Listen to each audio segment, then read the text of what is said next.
작전노장 김경재 총장님 화이팅!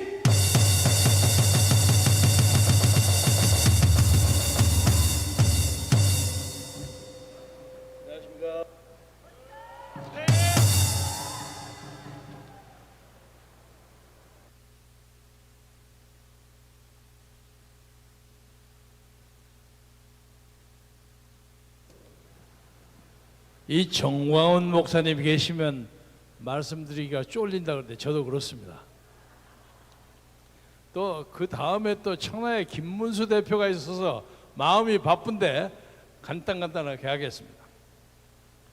제가 저 전라남도의 후미진 도시, 최근까지 대단히 퇴락했던 도시 순천에서 초중 고등학교를 나왔습니다. 예를 들자면 옛날에는 흔히 말하는 서울대학에도 한두 명 들어갈까 말까 하고 어떨 때는 많이 들어가고 어떨 때는 몇 년 동안 하나도 없고 그랬던 데인데, 평준화 되기 전에는 우리가 좀 잘 돼가고 한때는 좀 날리기도 했지만 지금은 또 많이 가라앉았어요. 제가 이 말씀을 드리는 것은 최근에 검찰 내전이라는 걸 써가지고 그 중앙지검장을 아주 비판하고 나간 김웅이라는 검사 있죠. 그놈아가 제 초등학교, 중학교, 고등학교, 대학교 직계 후배입니다. 그래서 저는 개인적으로 만나본 적은 없지만 아주 기분 좋아해요. 아, 이게 내 후배가 이런 놈이 있구나. 그렇게 쭉 초등학교부터 대학까지 일사불란하게 저를 따라온 우리 동창이 한 두세 명이 있는데 그 중에 하나예요. 유감스럽게 요새 새 보수당으로 가버렸더라고요. 그래서 아, 얘가 오리엔테이션이 좀 잘못됐구나, 언제 저거 끌어와야 되겠다, 이런 생각을 합니다. 제가 이 순천고등학교를 얘기를 한 것은 아주 시골 고등학교였지만 우리에게는 윤양현이라는 아주 좋은 역사 선생이 계셨어요.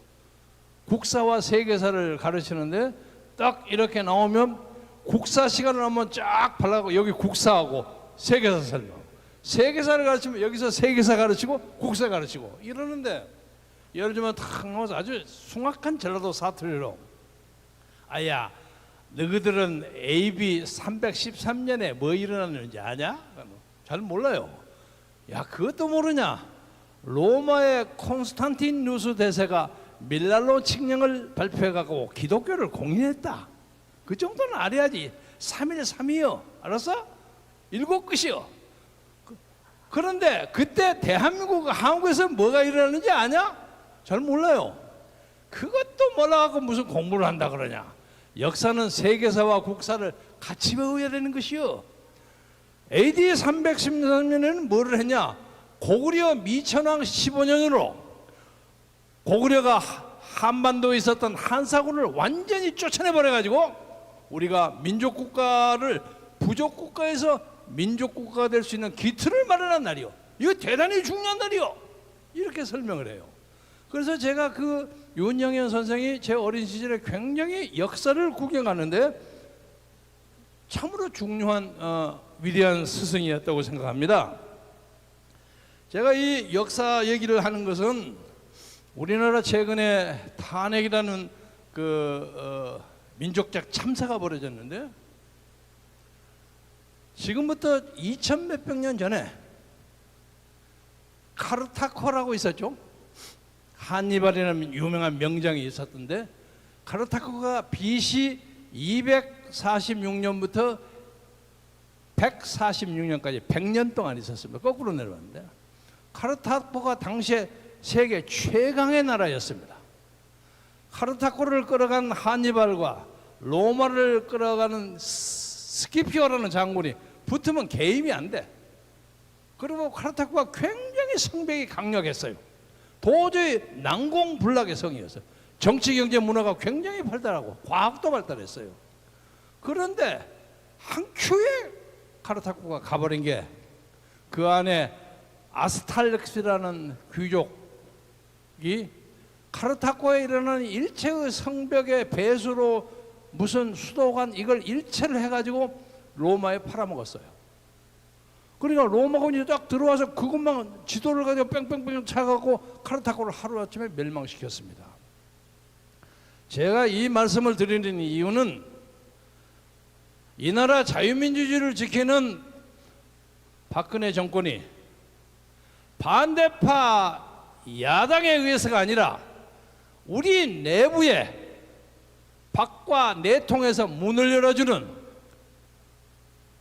탄핵 주도 세력에 의해서 이 정부가 망했다는 것을 얘기합니다.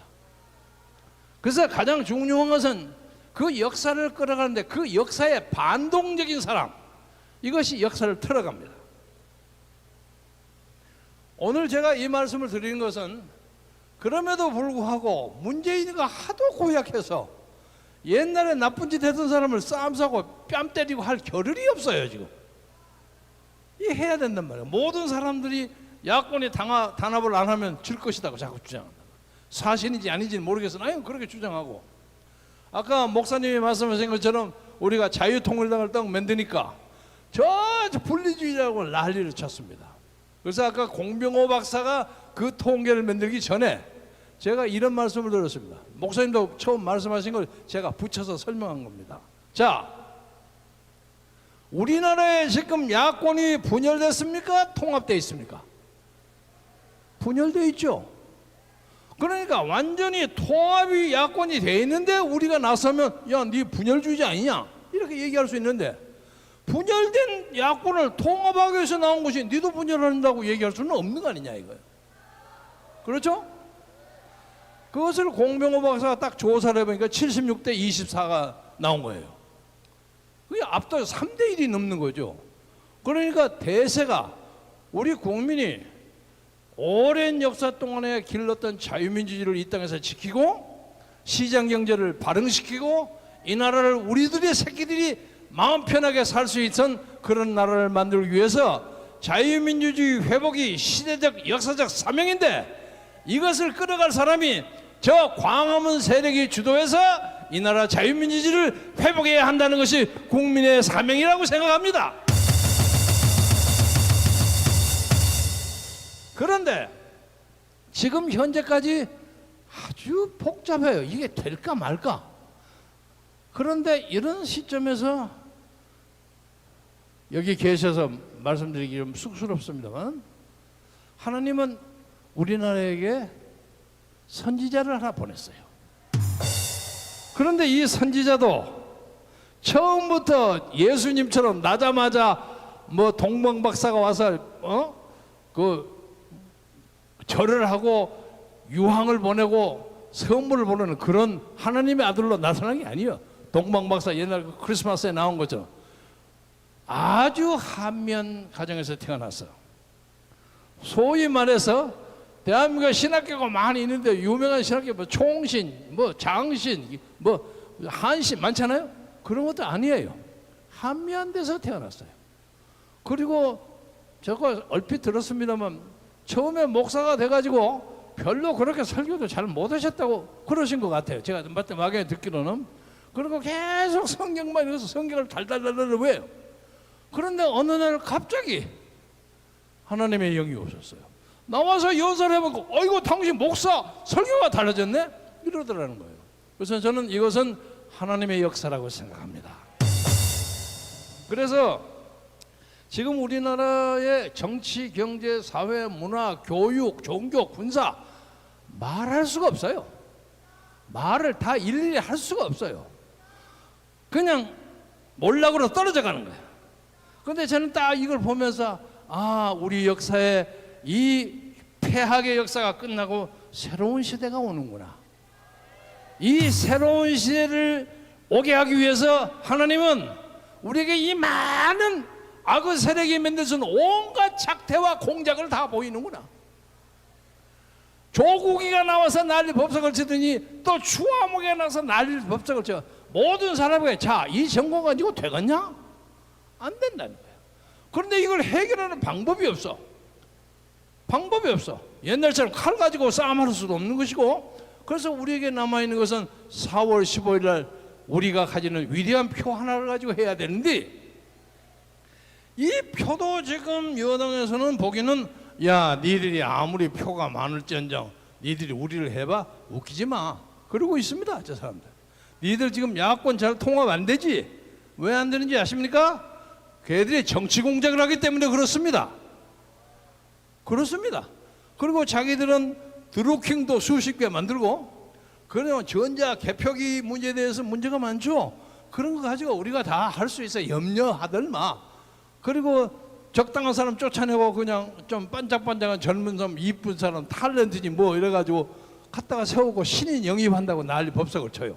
또 그것을 따라서 자유한국당도 또 열심히 그걸 모아요. 잘못하다가 뭐 박찬주 대장 같은 사람과 실수도 하고 그러지만은, 역사의 주도 세력을 바꾸는 것은 사람 몇 사람, 탤런트 몇 사람 바꾼다고 되는 게 아니올시다. 그렇잖아요? 그건 눈 가리고 아웅입니다. 본질을 바꿔야 합니다.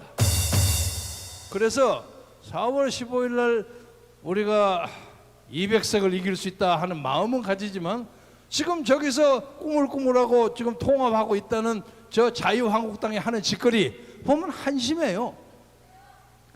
한심해요. 그 황아무개라는 대표가 얼마 전에 자기 부인, 그것도 자기 부인의 비서를 통해서 메시지를 보냈던 거 아시죠? 전 목사님한테. 그래서 나 이제 당신하고 얘기 안 하겠어. 그런데 그렇게 몰상식이에요. 하면 정식으로 만나서 자기가 할 일이 있으면 자기가 정식으로 해야지. 아니 예의가 말이지 이럴 수가 없는 거야. 그런데 그렇게 자기가 높은 데 있는 것처럼 보이는 사람이 요새는 국회의원 한번 나오기 위해서 난리 법석이요.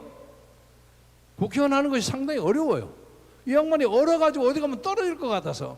옛날 제가 그랬습니다. 요새 또 그런 결말이 나올지 모르지만, 당신은 어디 가서 국회의원 나오면 당선되기가 좀 어렵소. 그러니까 비례대표 맨 끄트머리 번호를 따시오. 떨어지면 떨어지고 열심히 뛰면, 그래서 나를 위해서 표 찍어달라 하면 효과가 있어. 옛날 김대중이라는 사람이 그렇게 해서 한 수를 잡았어요. 근데 요새 또 그리 갈지는 어쩔지 모르겠지만, 종로 바닥에서 국회의원을 하나 나올 수 없는 사람이 어떻게 대야당을 끌어가고 감히 대통령을 노립니까? 그러나 이렇게 마음에 들지 않는 사람도 우리가 상대를 안 할 수가 없는 입장이에요.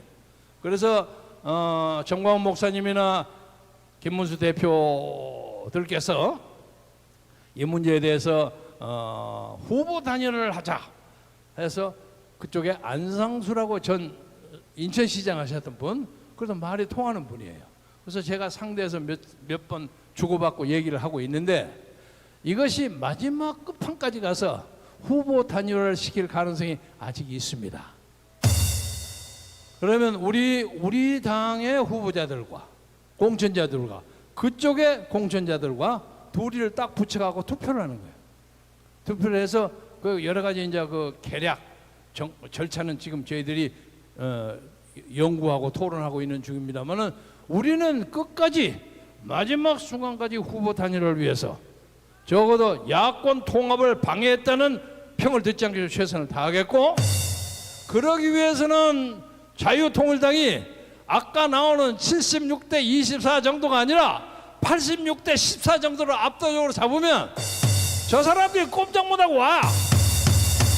그러면 우리는 우리만 하는 게 아니라 그 사람도 챙겨주면서 이 나라에 151석 이상 아니면 200석 이상을 딱 확보하면 문재인은 보따리 사갖고 월경에서 어디 가려고 난리 법석할 겁니다.